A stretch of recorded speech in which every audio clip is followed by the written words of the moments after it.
So we're here at the auditions, and when you're looking to hire scare actors, what is it that you're looking for, and what makes a perfect scare actor? I think people a lot of times don't realize how hard it is to be a scare actor, whether it's Horror Nights or a permanent attraction like The Walking Dead. It's incredibly physical work. Last year in our Halloween maze, one night I just dressed up like Michael Myers and went in there for an hour, and it was tons of fun, but by the end of that hour I was done, and that's what I always admire about our characters. It's part athlete, part actor. What we're looking for is people who are in control of their body, because that's super important, who are able to follow direction, and the movements are usually very fast, very precise, very sharp, because if you know our characters, they get really close to people without actually touching you, and that's what they do extremely well. I'm always amazed at how well they do that. I will sit in the park and watch it for hours and just go, wow, how do they do that? How do they do that? But consistency is equally important, because you don't want somebody, who comes out of the gate and they burn themselves out in the first 15 seconds, or 15 minutes, especially with a year-round attraction. You want that consistency where every day they come to work, they're bringing the same energy and being able to maintain the creative, and that's kind of the key thing. Oh, that's great.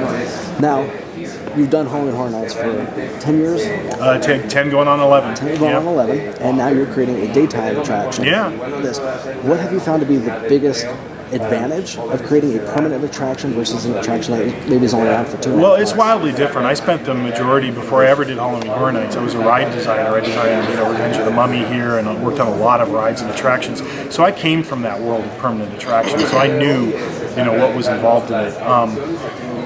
The time that it takes to design a permanent attraction is so different. With Horror Nights, we're flying through, maze design. We're in the middle of it right now, and it's like every 2 weeks, we have to churn out a new treatment, and it's just very, very fast. And we don't go through a lot of different iterations. Once we know what we want to do, we don't change a lot of it. With The Walking Dead, Chris Williams, who's my art director, just like Horror Nights, he's working on this attraction as well. We did 12 iterations, full-blown iterations of this attraction before we settled on the final one. And we continued to tweak it. We designed this, we've been working on it over 2 years. We designed it over a year ago. So we kind of left some things open for us because we didn't know where the season was going to go. And once we saw where the season ended up this year, as soon as the finale episode ended, I called Greg Nicotero, and he and I had been talking all along, and I was like, hey, Greg, I think we need to make some changes, because now I know where the show is going. And he worked really closely with me so that we could kind of tweak the storyline to be more reflective of where the show ended up. And of course, there's the special effects, which you just can never do in a temporary attraction. Animatronic, full-blown animatronic figures. We could never do that in Halloween Horror Nights.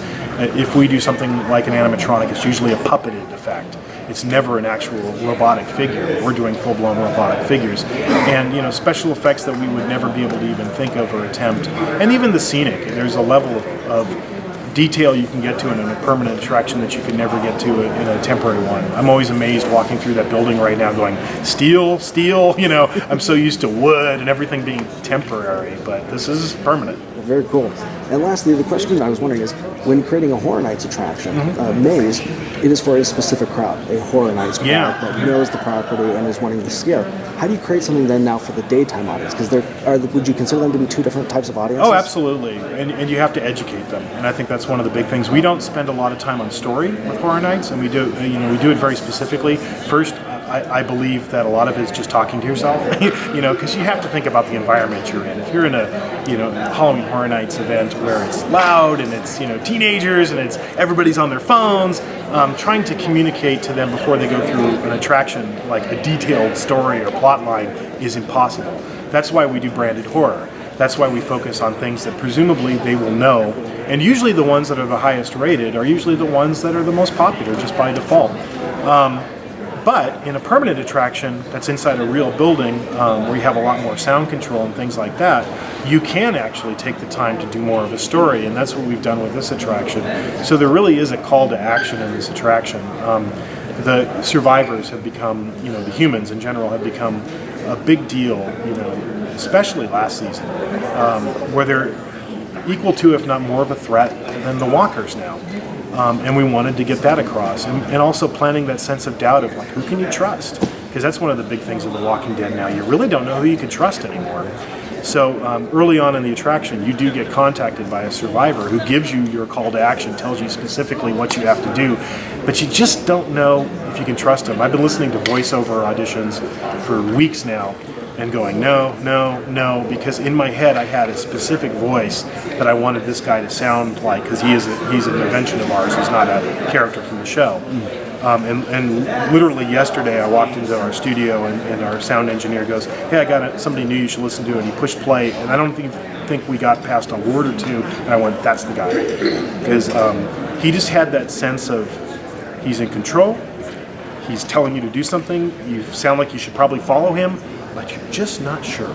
And that's, one of the cool things is we have to both educate him on the brand, what Walking Dead is, but also, be able to do more storytelling.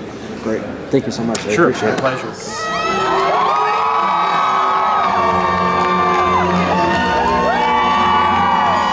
Tom Felton.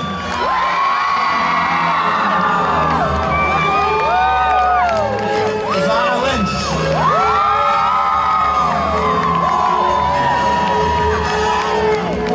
And James Phelps and Oliver Phelps.